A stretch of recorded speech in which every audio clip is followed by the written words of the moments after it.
do this in English because I Whatever you want. YouTube, Eurovision. Yeah, for most to have people- an international point of view. Okay, in English, perfect. So I only have a couple of questions for you. I don't want to take up a lot of your I time. hope I have the answers. You will. I'm sure you will. You were the first artist revealed Yes. for Eurovision this year. What happened? Like, how did it affect you at the time, and how have things changed since then? Yeah, at first I was like, are we sure we want to announce it? Me as the first artist, I was a bit scared because sometimes we say like les premiers sont les derniers in French, Ouais. tu vois, and so I didn't want that. But yeah, it was also a joy for me because I can feel that the broadcaster is like really proud in their choice and they really wanted me to do it. So for me it was like a joy and I was so touched and honored, because there was no contest to be there. It was really a question from the boss, so I was like, okay, it's really super touching for me. And then one day it was on the shooting of Drag Race Belgium. The big boss was there. I was like a bit sleepy, and she was like, okay, do you want to represent Belgium this year? And I was like, it took me a few hours to say yes because I was like a bit in shock. What? But yeah, what the fuck is going on? What the fuck? I can't say fuck. That's fine. I can do that on my channel. And but yeah, after a few hours, I was like, yes, it's once in a lifetime, I think. Not for Loreen, but for me. And it's but it's Or Johnny Logan and or Aaron. Johnny Logan, exactly.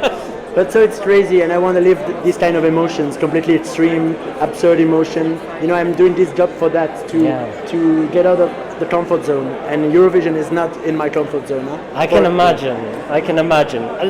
So that actually brings me on to something else, because I saw that you and Gustav have been in touch since. We are friends now. Yeah, I mean, I met Gustav a number of times last year, and So in the run-up. Oh, I love him. Yeah. He gave an interview also to Costis, as I know you did a few weeks ago. He'll be there in also- London, I think. Costis. Costis is in London, and he said something to Costis about the queer community. And for me, I'm also in the LGBT bracket. I'm not gay. I consider myself queer. Yeah.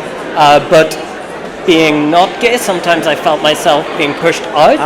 And Gustav had a really strong message about that in his song last year. And I see that he's been giving and talking to you about the experience for this year and like how to continue enjoying yourself while having a good time with Eurovision. So what kind of messages have you got from him and advice going into Eurovision? I really see Gustav as an angel for me because he told me like if I have a bit of stress or sadness, I can call him whenever I want. So it's already a good thing in this kind of adventure to have that. It's great. And he was like, for his trajectory, his story is great because he was like really criticized at the beginning. It was like a mess. It was horrible for him, and then it was a good way to the top 10, and it was a dreamy story for him. I won a bottle of tequila because of that. Yeah. I bet that he would qualify and finish, nice. and I won a bottle of tequila. You drank everything? Yeah, the guy that lost had to go topless to a party. That's good. And so he told me like, don't pay attention too much to the comments or to everything is under analyze here. Yes. I'm beginning to understand that every move, every word is, and in fact we need to step away from that. Just it sounds easy, but live the moment. Be completely grounded. Still have good people around you and connect with. There's good vibes here. I can feel it in the, between the artists, with the people. So let's stay focused on that and on the joy of the work, on the process of the music and art. But all the analyze and I want to stay far from that. Makes absolute sense. It's the first advice from Gustav. Yeah, and I think last year in particular, I mean, you have Bojan hosting tomorrow night, and he was with Gustav also instrumental in building this community of artists who really supported each other. That's great. You see that already starting this year? I can feel it, and it's really nice. I was waiting for that. I'm not into the contest process. No. I don't care about that. Of course it's a contest, but I'm more into like creating new relations and enjoying and music. Making people feel through your music completely. as well. Live big emotions. Yeah. That's what we want. Exactly. And final question, talking on your actual song. I mean, First of all, it's in my top songs. I'm maybe biased because I live in Belgium. You're saying that to everybody, no? No, I've only said it to you and Bambi. That's it.